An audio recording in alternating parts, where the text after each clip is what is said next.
Namo Lai Kedan Ludan Nijini Ke Trubum Tada Mi Ke Nam Dan Rowa Kunje Daki Je Zambar Tam Je Kedo Dagi Chu Ten To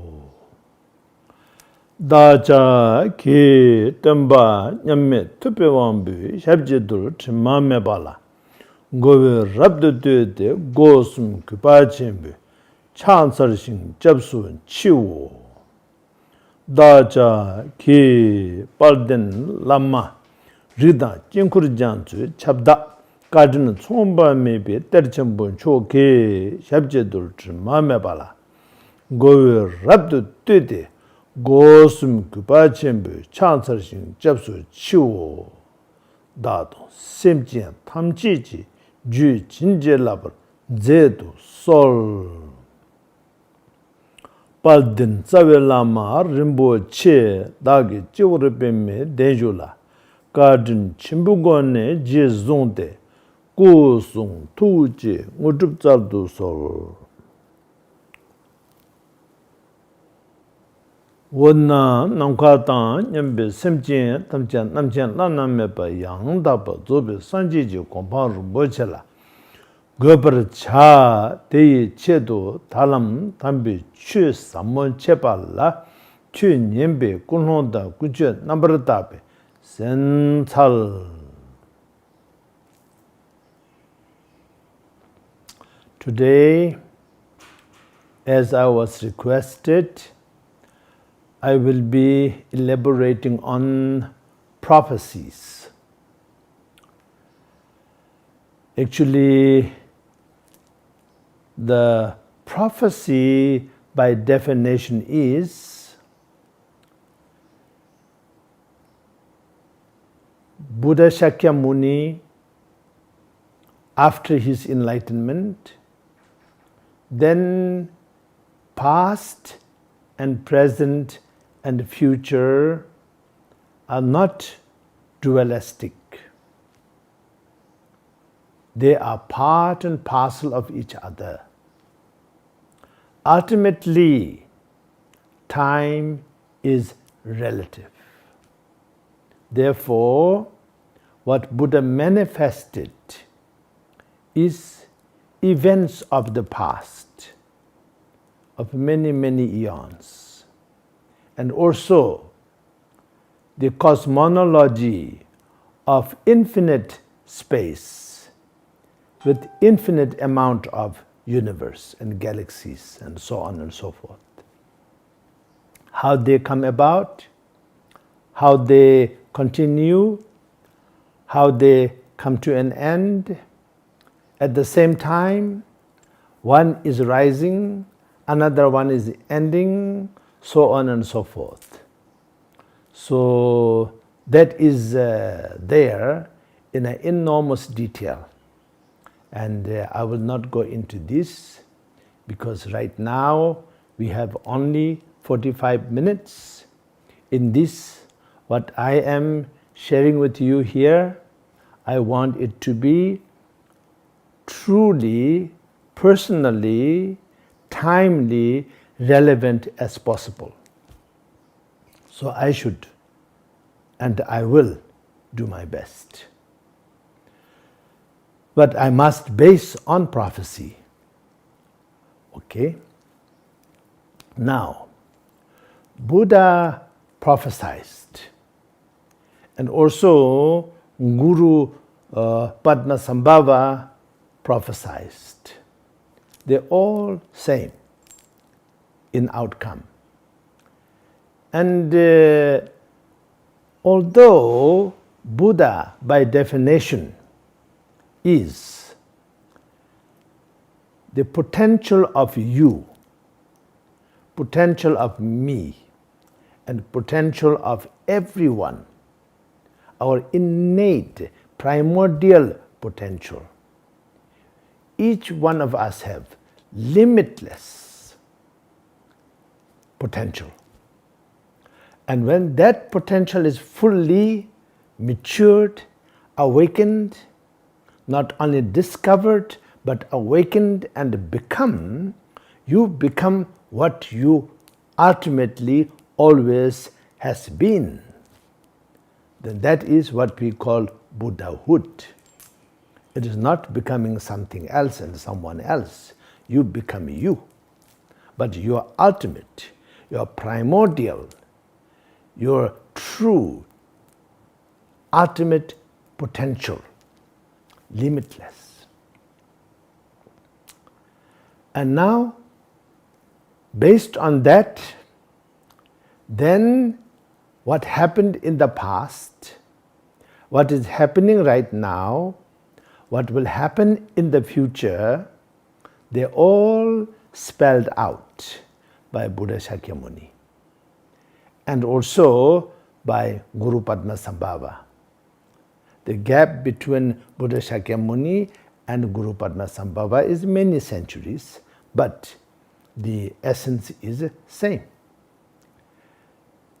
And now, since the subject is Guru Rinpoche, Guru Padmasambhava's prophecy, okay.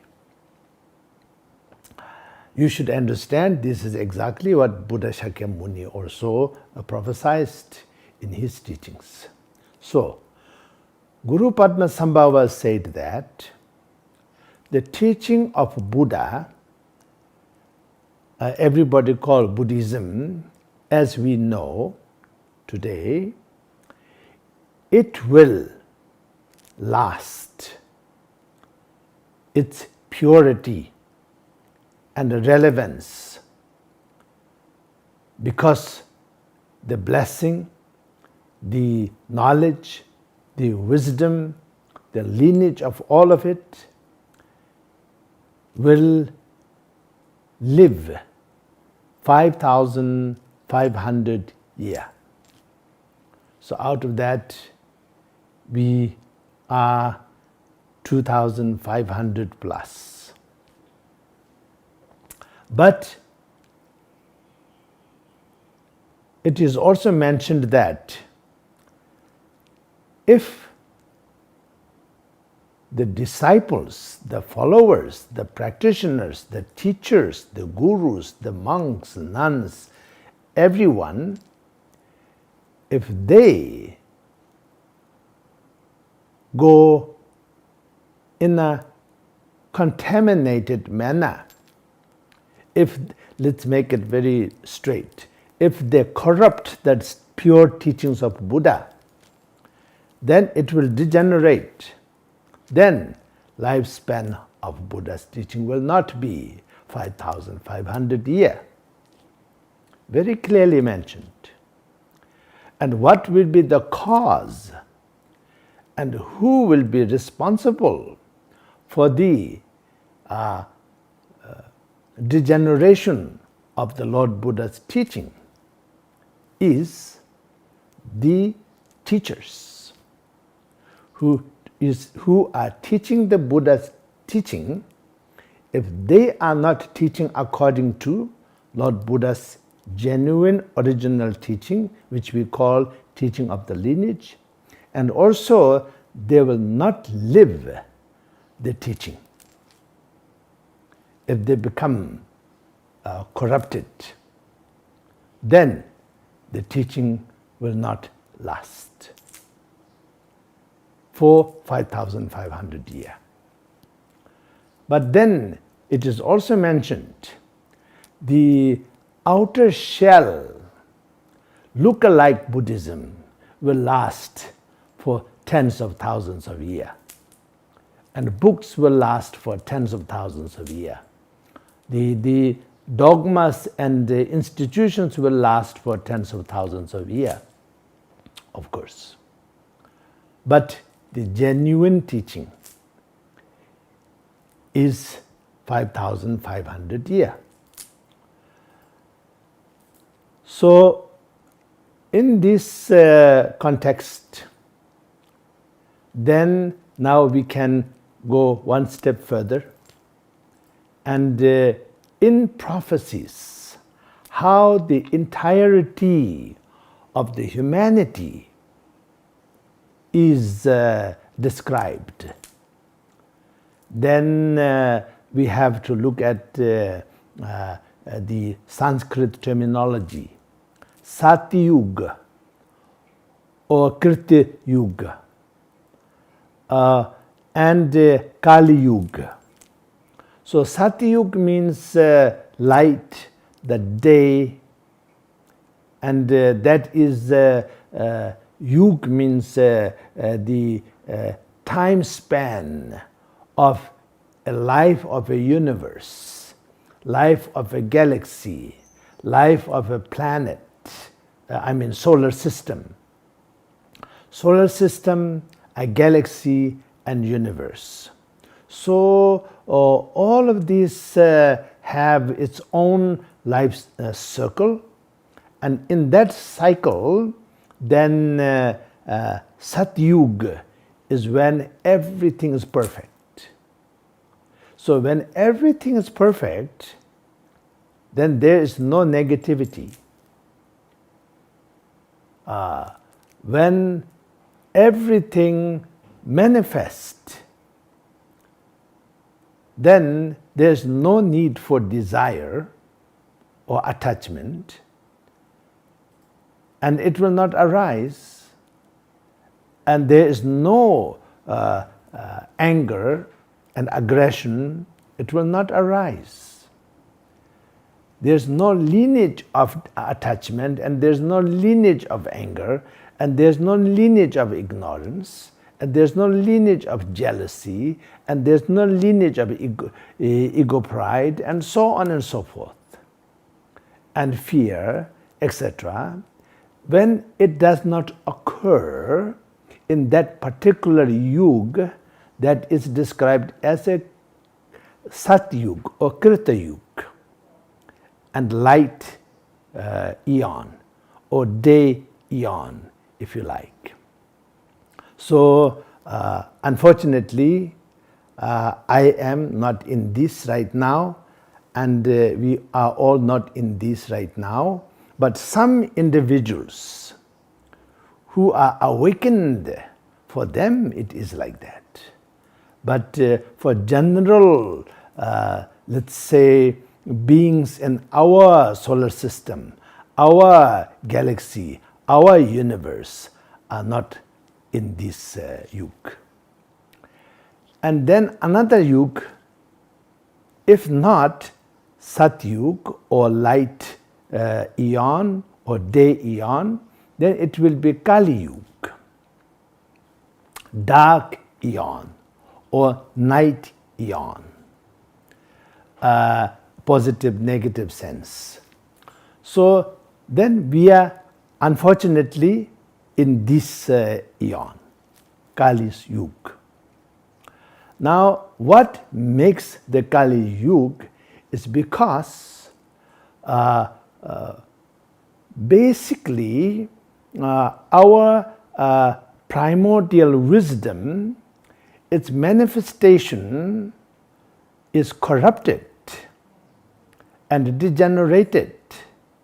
Then it is degenerated into 5 defilement.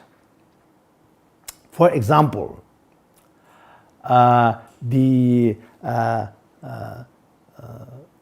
Dharma space,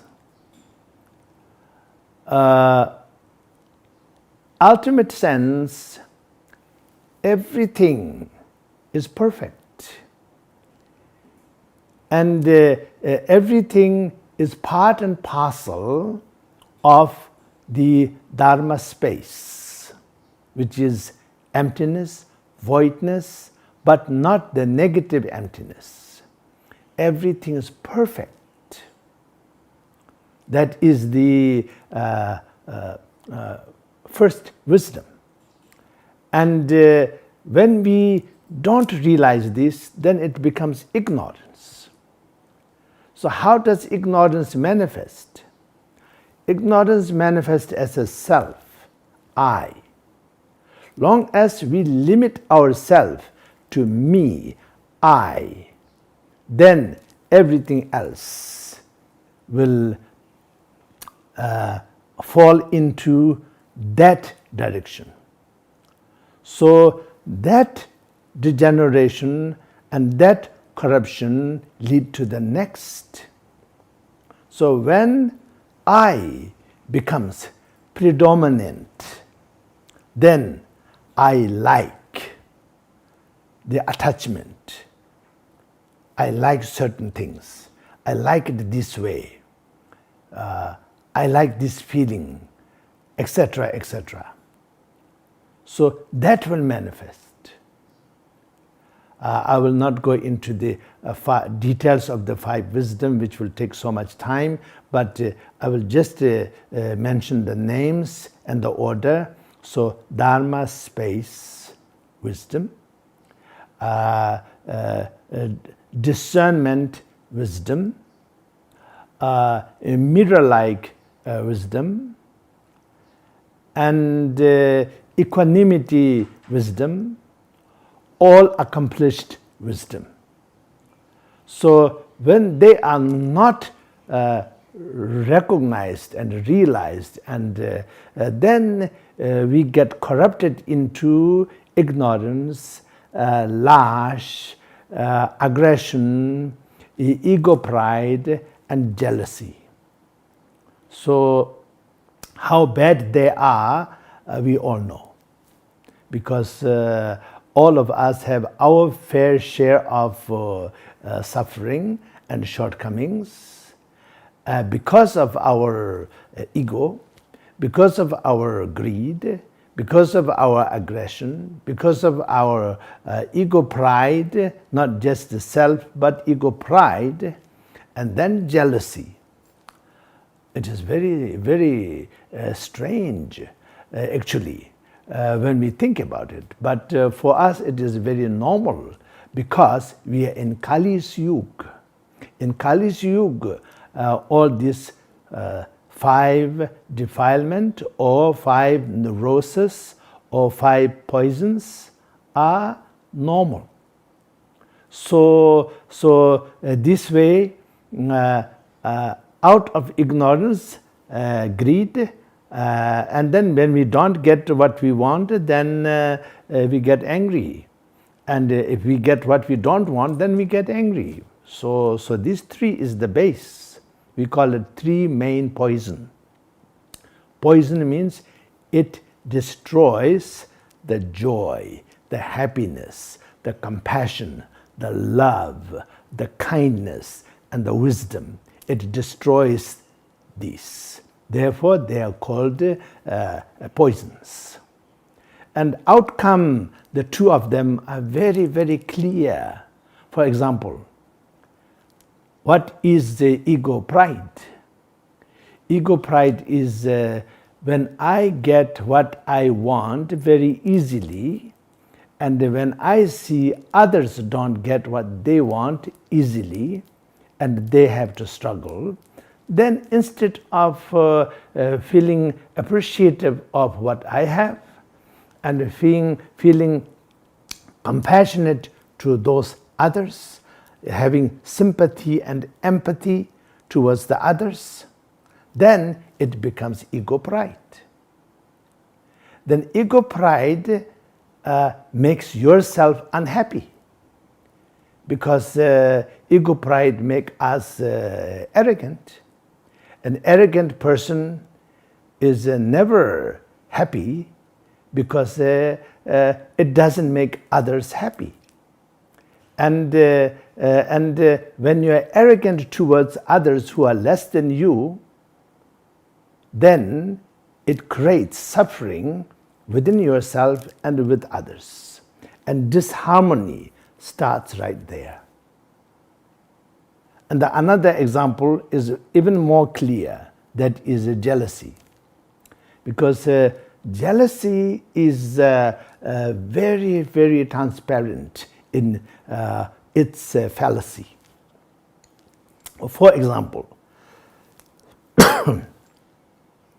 excuse me, when somebody is in trouble and somebody is suffering, you don't feel jealous. The jealous only comes when somebody is doing well. Don't you think that's terrible? And that naturally leads to then this evil aspect of enjoyment, almost euphoric enjoyment of others' suffering, the result of that and outcome of that is self-explanatory throughout the history. All kind of disharmony, all kind of conflicts, all kind of inflicting harms on the others. We make ourselves we, and then them, and then inflict suffering on them is sort of pride of us. And that's terrible, but that is the definition of Kali's Yuga. And so that's jealousy. And then another very strange thing is, it's actually idiotic, but it's easy to say, but when it happens, you know.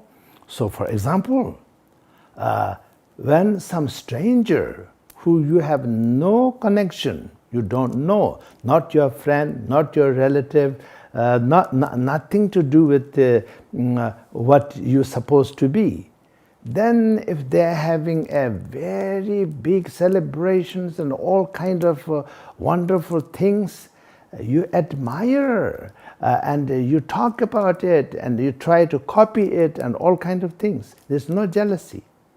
But if the other one who is really having the glorious, let's say, a pinnacle time, then if that one is your relative or your friend or your kind or something like that, then there is a big chance for you to develop jealousy. Then jealousy means somebody is happy, make you unhappy. Somebody is glorious, make you unhappy.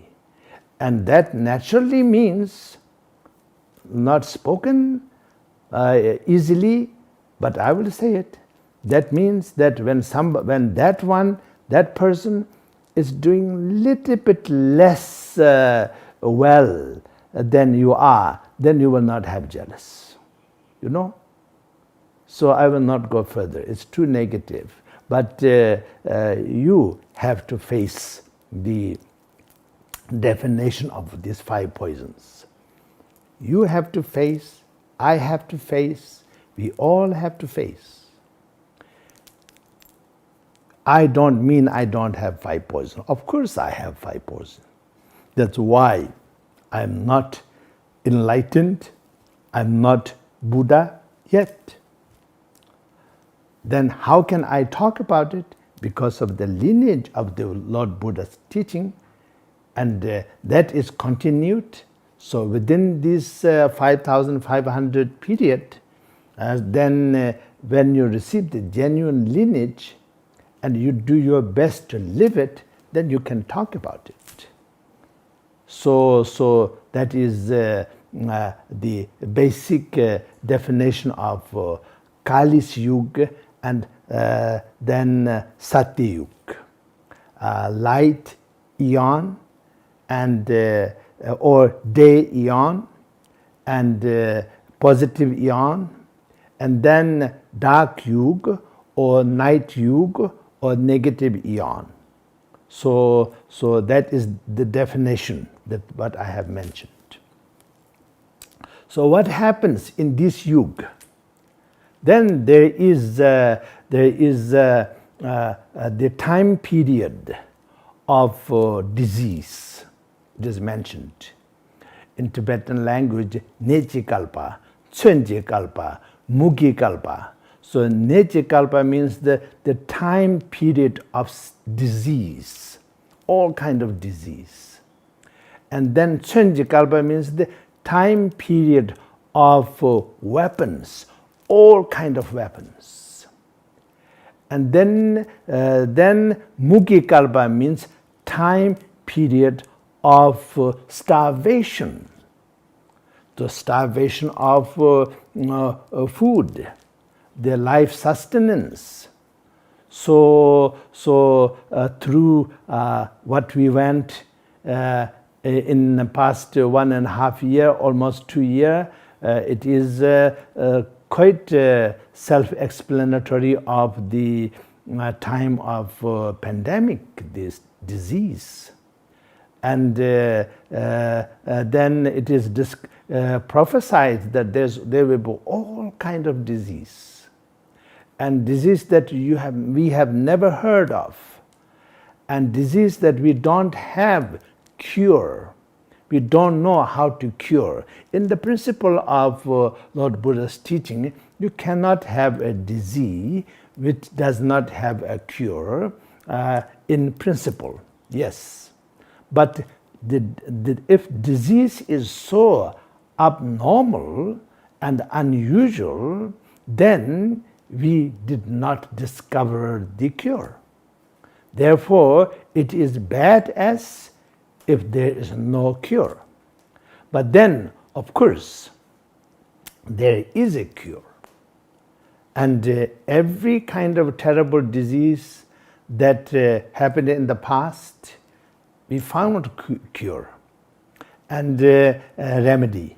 And any kind of disease that will happen in the future, of course we will find a cure and a remedy.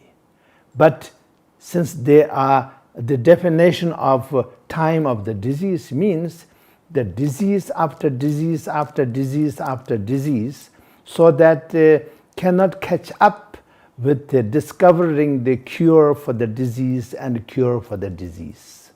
So that way it becomes a terrible time for all sentient beings, and particularly human beings we are talking about, but all sentient beings suffer. Then weapon also same, because there's no end for what kind of weapons possible, because possibility cannot be limited. So during this time period of Chenjikarpa, the time of the weapon, then there will be no end and no limit for the power of the weapon, and the damage and suffering and suffering that the weapon can inflict.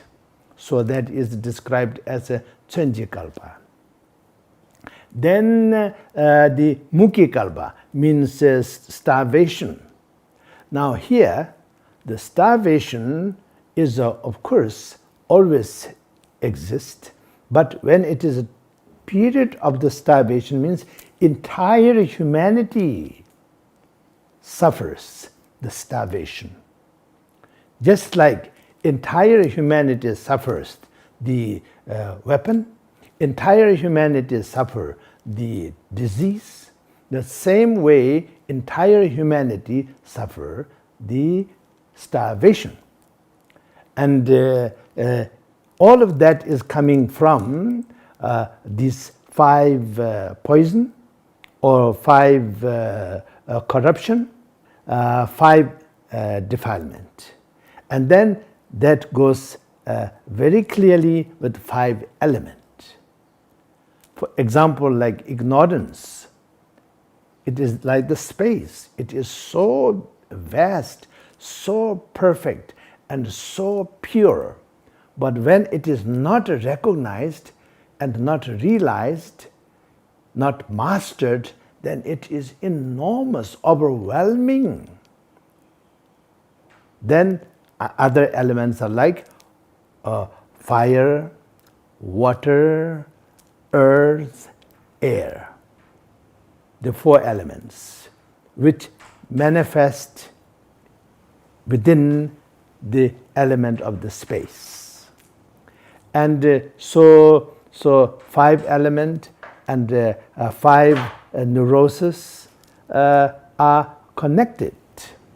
Not only connected, it is part and parcel. And then that is also part and parcel of 5 wisdom. 5 primordial wisdom. When it is not realized and corrupted and degenerated, then it manifests as a 5 poison. And that manifests as all kind of sufferings that we have just described and learned. Now, when we talk about corruption, okay, actually there is 5 defilement, or not. Defilement is not exactly the right word. Degeneration is a better word. 5 degeneration and 5 corruption. So let me describe them one by one. The first is corruption or degeneration of life. Then maybe degeneration is much more easier for us to relate to. So degeneration of life. Now that is life itself. We might live a few years longer or a few years shorter, but quality of life is such that we are not able to live a true, happy, positive, conducive, and pinnacle level of life. We are not able to. We just look for it. We just dream about it. We just run after it. But as we run after it, then life is not long. In our time, people live 70, 80, 90, 100 plus, 110, 115 are very, very, very, very rare.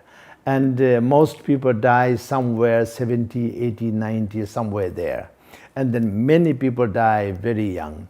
And also many people die just during the birth. That means didn't even live one day. And many people die inside the mother and not even born. So it is still part and parcel of the mother, but not yet have his or her own life. So that is a degeneration of life, one example. These are characteristics of Kali's Yuga, the eon. So that's one. And then the second one is degeneration of affliction or defilement, which I have just mentioned. The ignorance at the lash and greed, etc. 5 defilement I have mentioned. So that becomes a very normal thing. Everybody don't have to learn about it. Nobody have to learn about it. Everybody have it. How to be jealous, nobody have to learn it. Everybody have it. And how to be aggressive, how to be greedy, all these things, some people have more and some people have less, but we all have these naturally learn by ourselves. And then next, the third degeneration is degeneration of time. So the time have so many periods of time, but our time is described as time of conflict and a time of disharmony.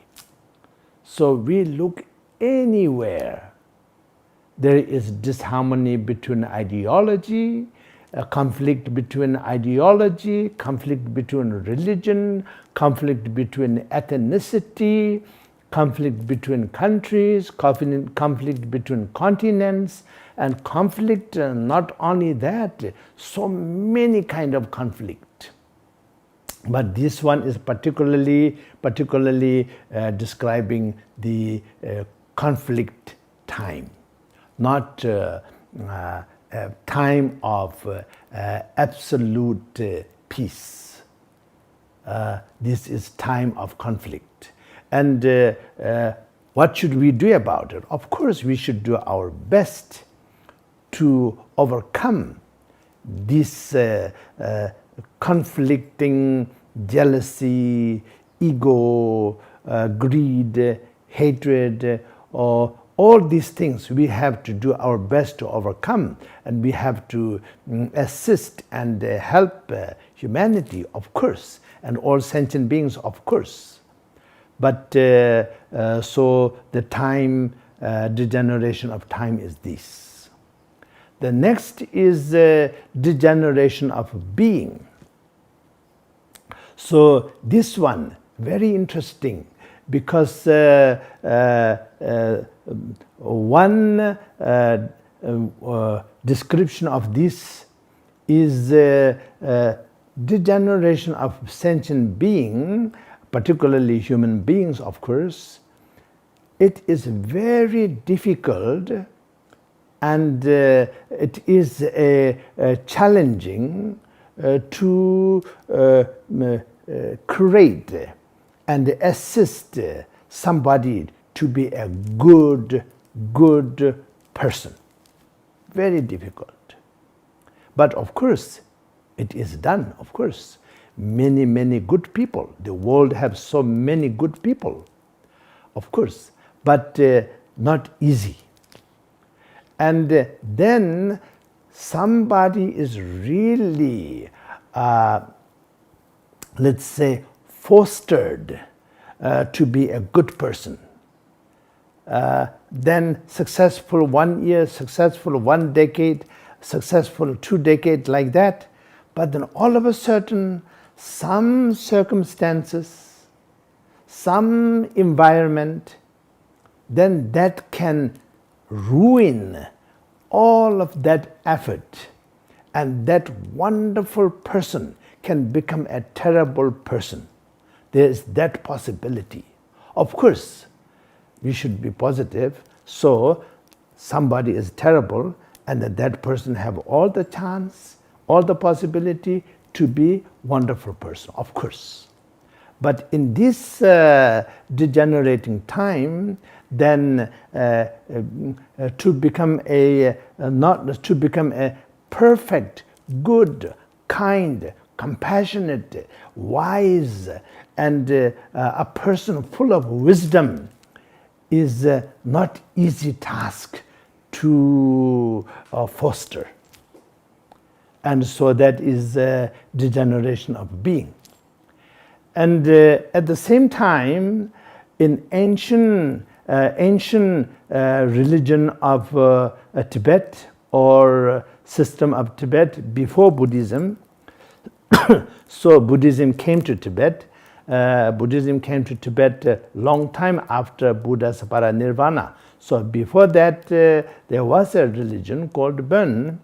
In the Bon, there is something equivalent to this is described, which describes the degeneration of the body, the physical body, because the body is so fragile, and it is prone to so many disease, and also the sustenance for the body, which is food, water, solid food, the liquid food, the water, the air, all of these degenerate so much, so that in let's say eon of the light, let's say 1 spoonful of food, its nutrition. Then in the eon of the night or the darkness, then 1 ton of food does not have 1 ton, I'm just saying, but enormous amount of food does not have the equivalent nutrition of 1 spoon of food that time. So that is degeneration of body according to the Burn. But in the Buddha's teaching, then the degeneration of being means not only the body, not only the food, but the quality of a person. So that. And then the last one, the degeneration of the view, or the degeneration of the perception. Now, the degeneration of the perception and the view is how everything falls apart in individual life, as well as in society's life, as well as life as an entire humanity, as well as all the humans and the animals who live on this planet. Not only that, all the humans, all the animals, all the spirits, and all the gods, and everyone live in this solar system, live in this galaxy, live in this universe. They all degenerate because for example, suffering is not recognized truly. So the suffering is misunderstood or perceived as joy and happiness. I give you one simple example. People raise all kind of animals that will cause fear in other more peaceful animals. And then these more ferocious looking and powerful looking animals are used by humans against those more peaceful animals. And then human beings use these animals for their aid to scare those weaker and more vulnerable animals. And then that suffering is appreciated. And in Tibetan language, we have like ngunchi, means hunting dog. So the hunters use dogs. And these dogs will go after deer or bear or whatever they are hunting, and then they corner them and people go after it, and then people kill the animal, and they have a joy out of it. Of course, a long time back, in cave dwelling humans time, they have to kill animals for sustenance and for living. But then for many of human beings, who enjoy and glorify the suffering of animal, then actually they are and we are. I never have to do such thing because that didn't happen in my life, but could have happened but didn't happen. But then we don't have to hunt to live. Because whatever kind of protein that we need is available, and it is also somebody else's livelihood to provide those things to us. But we enjoy the suffering of others. And also when I was,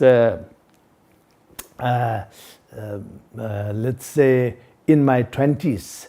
I have been very active among, because I was invited from village to village, from community to community, and there I tell people to stop gambling and stop getting drunk, become alcoholic, stop taking drugs.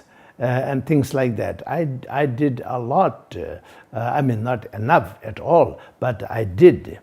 And so this way I found out that the people who normally it's a men, so wives come to me and ask me to tell their husband to stop gambling and stop taking drugs and stop taking alcohol. Many times like that, not always, but many times. So then I talk to these people, these gentlemen, and ask them stop drinking. And actually stopping drinking is much easier than stopping drugs and stopping gambling. Because stopping drinking, if the person really want to stop drinking, if they stop, then few days they become a little shaky, but after that they feel great, they look great. So that way then they overcome being an alcoholic and become a somber person. Of course, alcohol itself is of course made out of grapes, made out of grain, barley, wheat, like that, nothing wrong with that. But when people drink alcohol to get drunk and then every day, then it is very bad for family, very bad for themselves, of course very bad for their children, and very bad for the society. So that way that's my experience. Drinking is the easiest one to overcome. But smoking and taking drugs are much, much difficult, because people who smoke a lot and take drugs, they have to come to me several times. This year they say they will stop, and then next year they come, and when I'm in that area again, and they will show up and say, I'm very sorry, I broke my commitment, and I wanted to retake.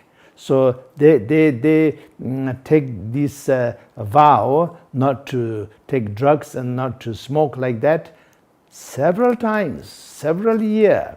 Then finally they manage. And then gambling also similar to the smoking, because gambling is very interesting in my mind. When you gamble, it is I don't know the exact rules of the gambling, but they use cards, they use all kind of things. Some places they even use animals and like that. So the point is you put minimum and you get maximum out of it, and then everybody wants it. So therefore, when others don't get it and you get it, then you get two things. One is you get very easy money. That's one thing. But another thing is you get a boost of some sort of temporary self-esteem. Oh, I am lucky. I won. I won. That means they lost. And so I think that is very addictive. And as a result of that, I guess, I found people to stop gambling is a little difficult. But finally, many people managed.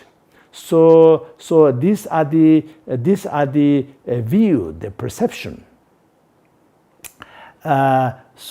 When perception is like that, and it is acceptable, then it becomes a degenerating factor. But of course, I am not against people having fun, and I see huge casinos and huge places. Some places in the airport, they have small machines. You put something, some coin, and pull something, and loads of coins come out, and all of those kind of things. If you're not addicted to it, it is not that negative, but you can get addicted to it. And I heard from old Tibetan persons that sometimes they used to gamble so much so that their house, their land, their everything that they put there, and then they lose everything. And one day you are a big landlord and a rich person, and next day you have nothing. You have lost everything. And then that is devastating for the society, devastating for the family, devastating for all the children and the relatives and the community and everyone. So that way, that is one example. But it's not only that. The degenerating of view is nothing is permanent, but we somehow wanted to believe that everything is permanent because I want it to be. Then something that is unhealthy, but because we have desire for it, so that we make it healthy.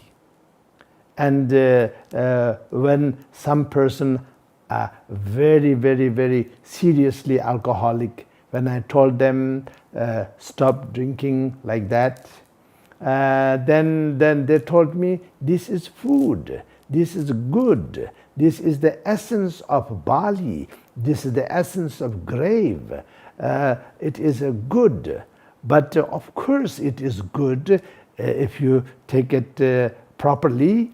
But it is like a medicine.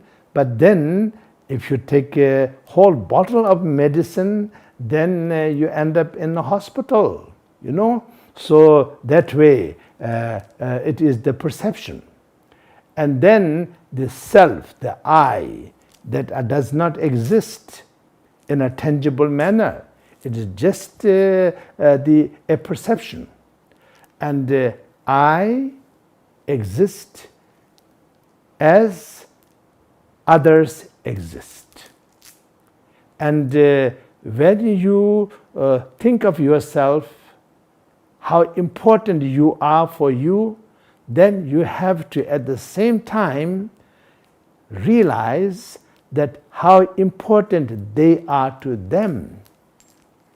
World, as you know, is about 8 billion people, and each one of them very important for themselves. They have their father, they have their mother, they have their brother, they have their sister. It's important and dear to them. So we have to have that correct understanding. But when we don't have that, then this wrong perception is that I am important and I want what I like, and that's it. So it shouldn't be like that. And I hope what I have said here is not too harsh for you or anybody.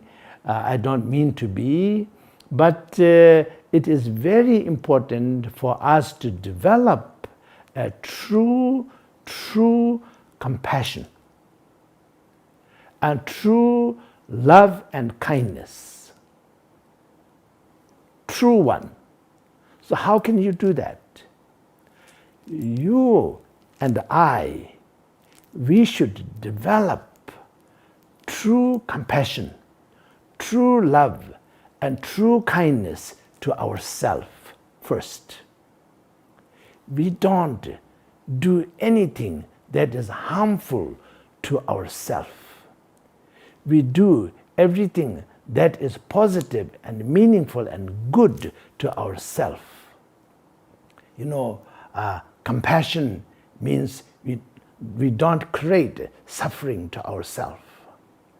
And the loving kindness means we do everything to make ourselves feel positive as possible.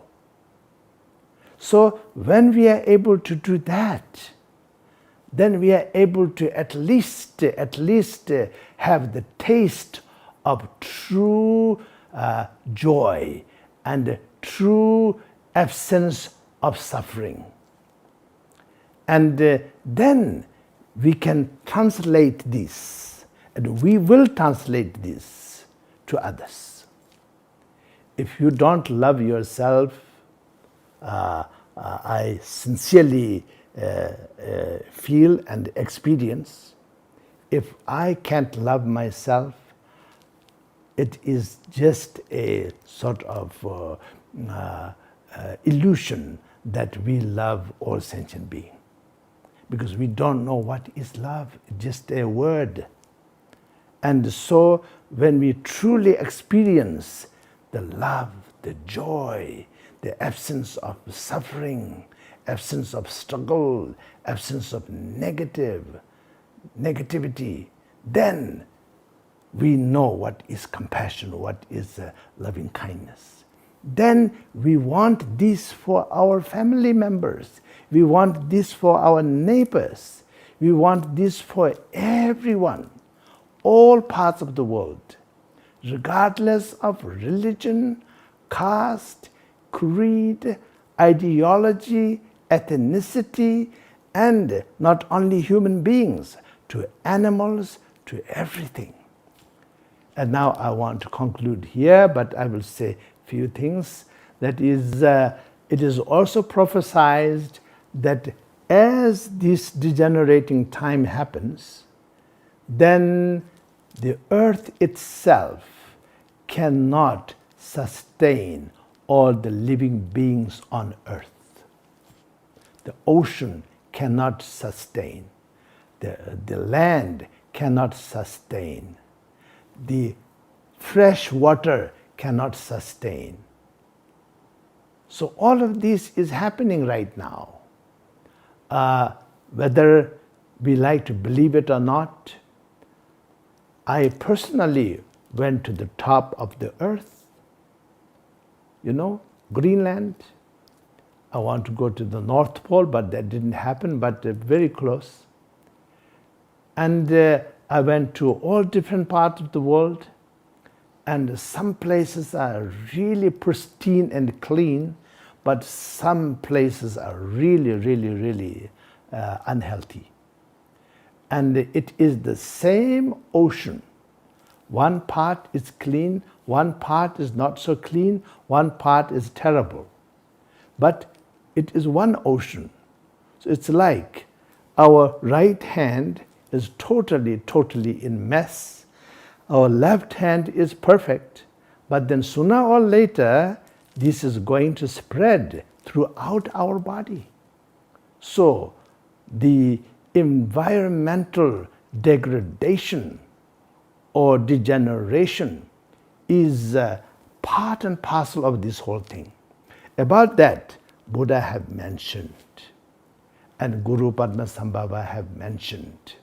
Actually, Guru Padmasambhava's one of the text called Kathang, in that 96th chapter have so much about prophecy related to Lord Buddha's teaching, and also the environmental degradation and all of this. Outside, environmental degradation. Inside, the sentient beings all killing each other, conflict with each other, and at the end, they don't even like themselves, and they don't even trust themselves. And so that way, it becomes truly desperate. And but I am not believer of a doomsday. So Buddha never said that there will be a doomsday. So things will degenerate, and then finally, then it will regenerate and become better. So it is impermanent, you know. Positive things are also impermanent. Negative things are also impermanent. Right now, all of us going through some difficult time, and this pandemic thing really made us truly realize, one, the virus, which we can't even see with our own eye, somehow, you know, caused so much restrictions and sufferings for the entire world. And at the same time, we have so much progress, external progress, so much. We are going to the moons, we are going to the Mars, we know so much. So this way, I think we see the contrast so clearly, so that we know everything is interconnected, and negative interconnectedness outcome is negative, and positive interconnectedness is positive. So I sincerely request each and every one, for your sake, for my sake, for everybody's sake, be positive as possible. Even if it is difficult, just have the wish for it, have the aspiration for it. And then many of you are very positive people, of course, and you can do a lot. You are doing a lot. And my salutation to all of you, especially during this difficult time of pandemic, the doctors, nurses, scientists, and then the individuals and communities, organizations. They have done so much. They are doing so much. So all the best for everyone. And now I wanted to dedicate any benefit that this deliberation brought. I want to dedicate it for the benefit of all mother sentient beings, from the highest in the heaven to all the human beings and spirits and animals, and to the lowest in the hell. For all mother sentient beings' sake, I make the dedication. May they all be free from suffering. May they all be truly joyful. And may they all finally realize their primordial, perfect potential. Primordial wisdom, innate.